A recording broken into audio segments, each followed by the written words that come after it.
దీని processing rate అంటే పెరిగినప్పుడు పెట్రోల్ రేట్ ఎందుకు పెరుగుతున్నాయి అన్న దానికి మీరు ఒక లాజిక్ ఇచ్చారు. నాకు అది పర్సనలీ నచ్చింది.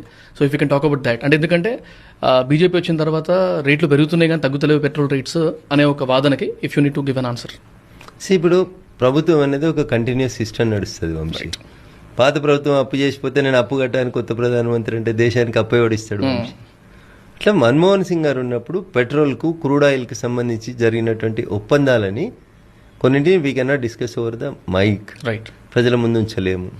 అప్పుడు ఉన్నటువంటి ప్రభుత్వం మనం ఎక్కడి నుంచి అయితే క్రూడ్ ఆయిల్ ఇట్లా తెచ్చుకునేటువంటి ఉన్నాయో ఆ దేశాలకి కొంత అప్పు బాకీ ఉండిపోయింది. భారత ప్రభుత్వం అప్పు కట్టకపోతే అప్పు ఏమైతుంది, బ్యాంకు వాడు ఇచ్చినటువంటి వడ్డీకి వడ్డీ వేసి అది బాగా పెరిగిపోతుంది. కాబట్టి పాత ప్రభుత్వాలు చేసినటువంటి కొన్ని సందర్భాల్లో క్రూడ్ ఆయిల్ ధర తగ్గినా వచ్చిన ప్రాఫిట్ని ఆ పాత అప్పులు కట్టి ఆ అప్పుల్ని క్లియర్ చేయడానికి ఇప్పుడు ఉన్నటువంటి ప్రభుత్వం పనిచేసింది. దాంట్లో తప్పేముంది?